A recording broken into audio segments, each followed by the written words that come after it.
It's time to get this bike cleaned up. Some nasty wheels. Go over to paint here.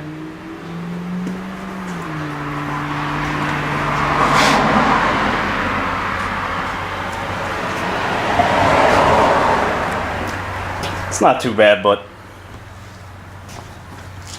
haven't really done any kind of significant detail to it in a long time. So, gonna get that going. Start by getting the seats off.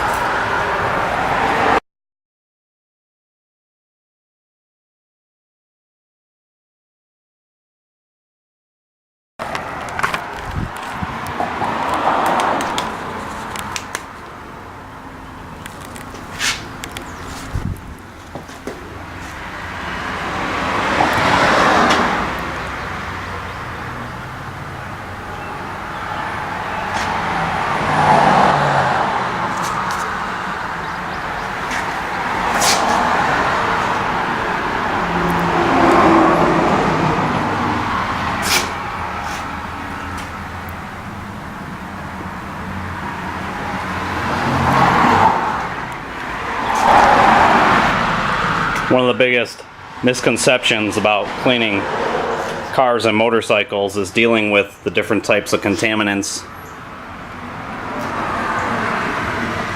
So I'm going to get into what we have to use to clean the different types of contaminants off of here. You know, with the motorcycle, you've got the chain, and it has a tendency to sling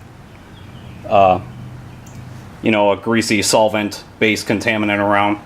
So like what's up on the swing arm here. And then stuff like this is just water-based. So we're going to talk about water-based contaminants and solvent-based contaminants and show you how that works. Alright, go through the arsenal of products I got here to do this. Got your basic cleaning products like the Final Inspection, the 34. Got the DR330, some glass cleaner, some different versions of clay, speed clay, surface prep mitt, and Meguiar's just regular clay bar, applicator, brush, the D151, some quick detailer, spray wax, fast finish, paste wax, some Neverdull, and some metal polish.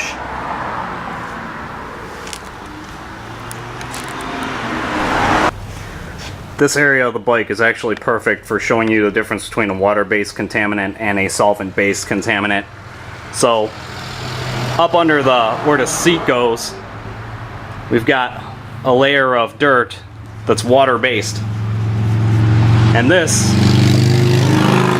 is a solvent-based contaminant. So when I go to wipe this, the dirt's going to come off, the water base is going to come off. I'm going to use the Final Inspection.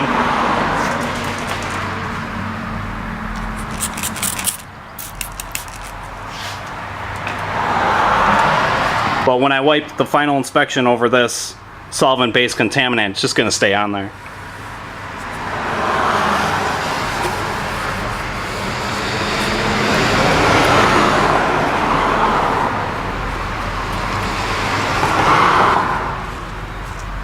So you can see,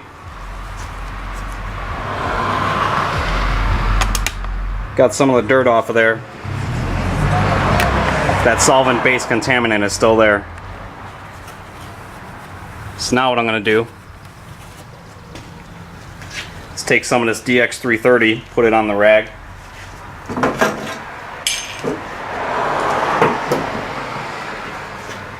And I'm just going to touch it on there. Look at that. Just rub it a couple times. Gone. Back here, same deal.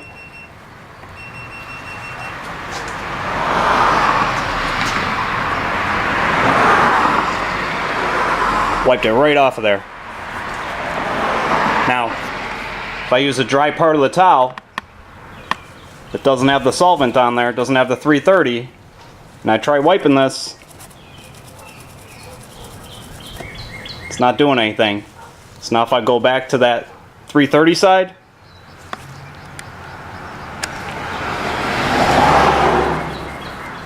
gone. So you guys have to understand, you know, it's the same thing with cars. I did a video with my Mustang where I cleaned out the inside of the wheel wells because there was a bunch of just rubber from burnouts in there. So you have to understand when you're cleaning, you've got water-based contaminants and solvent-based, and water's not going to pull off a solvent-based contaminant and vice versa. So you got to use the right product for the job. And I'm going to give you a really good example of that when we get down to doing the wheels. So for right now, first thing I want to do is just get the surface cleaned off. So I'm going to start with the water-based final inspection. Going to run over the bike with this stuff, and the next step's going to be going around. I don't think I got too many spots left for this 330. Got one down here. I'm just going to kind of go around and see on the body work. It's probably all going to be on the bottom. But we'll get the solvent contaminants off, and then we'll move on to using the clay bar.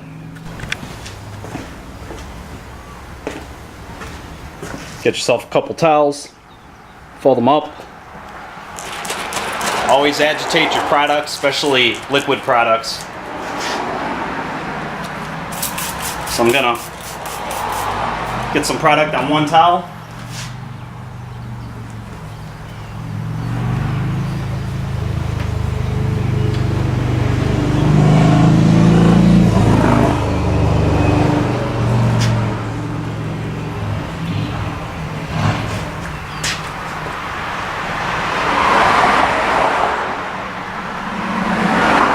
I'm just looking to get the loose dirt off. The bike's actually pretty clean already, so probably didn't even have to do this, but it's not a big deal. Let's go through it real quick.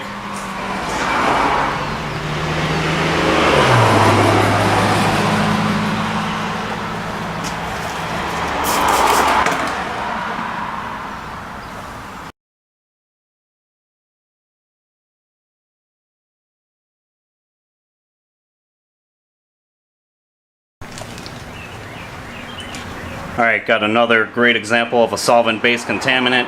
Once again, I'm just going to get a little bit of this DX330 wax and grease remover.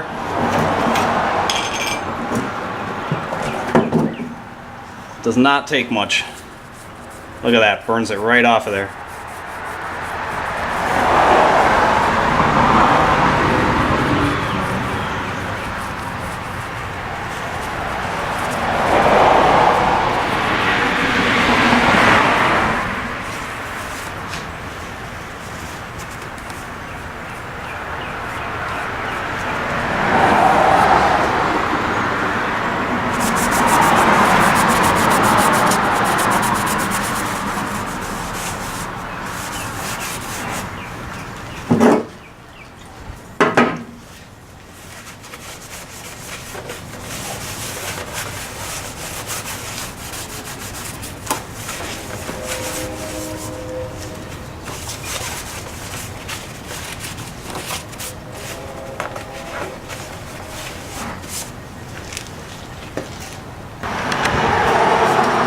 The next step's going to involve doing the clay bar.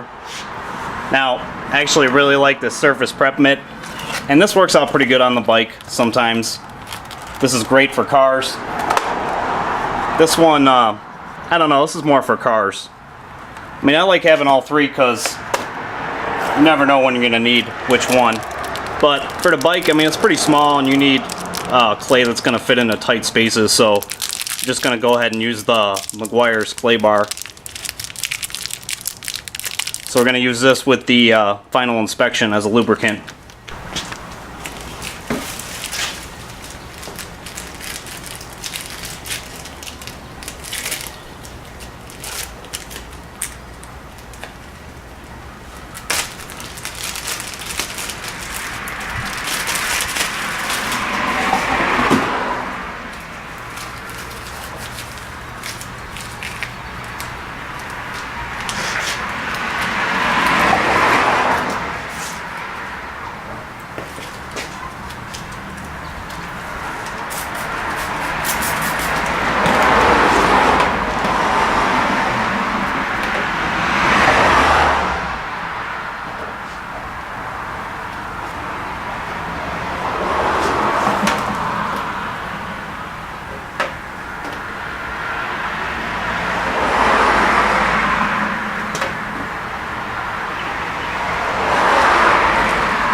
know if the camera's picking it up, but got those bonding contaminants off of there. It's going to make it a lot easier for the 151 to cut into the paint and polish it.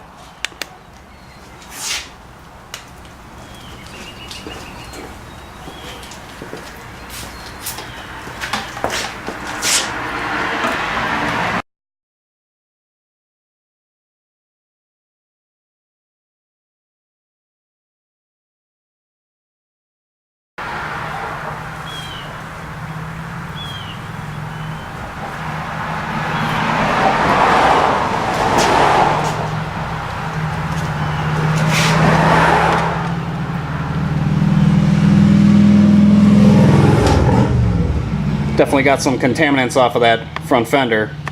So at this point in time, it's going to knead the clay. Let's fold it over, freshen it up, and finish off the, got to do the tank in the back there.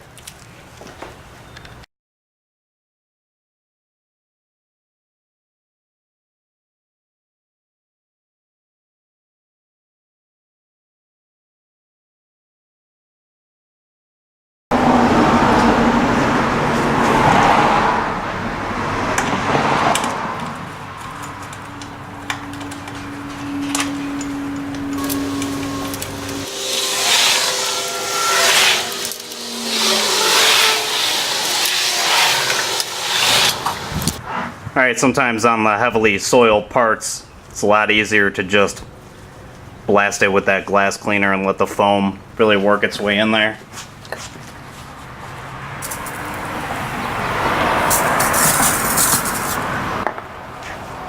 And I feel like taking it off the bike makes it a lot easier to have access to it.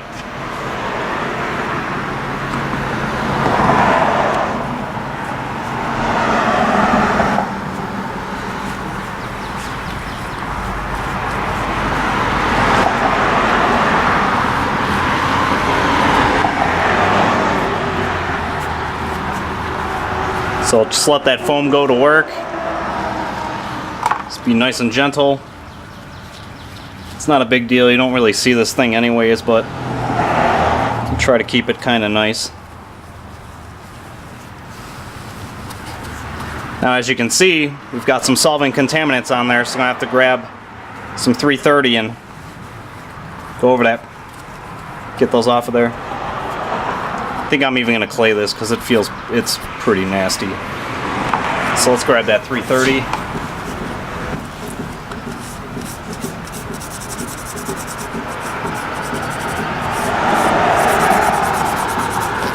Wow, those are really bonded on there. This thing is like sandpaper. Definitely needs some clay bar action.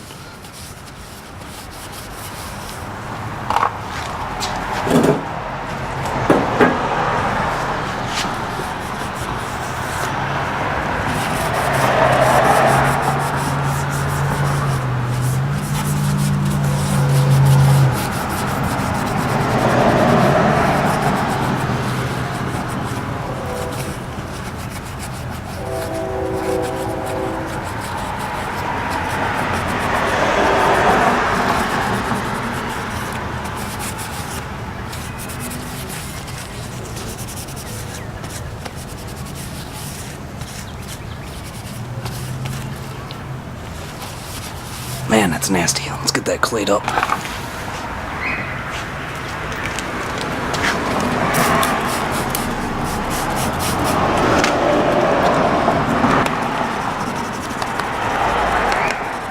Wow. Ugh. Well, you figure this thing's getting poo-poo slung on it from the rear tire pretty much all day long, so it should be pretty dirty. Look at that. Ugh, nasty.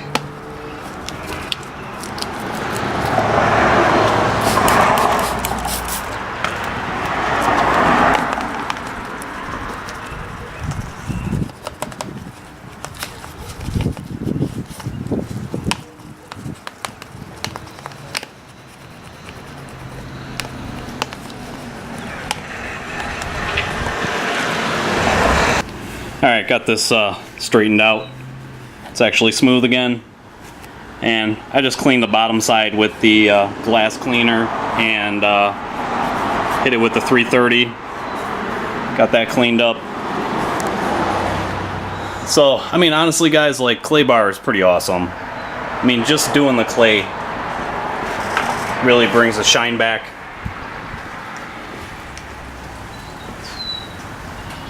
So, I don't know, I might pull this off, see about that. And then, probably gonna mask these off. And, I'm just gonna do this by hand with the 151. You know, yeah, you could use a tool. You'd probably need a pretty small one, like a 3-inch pad or something like that.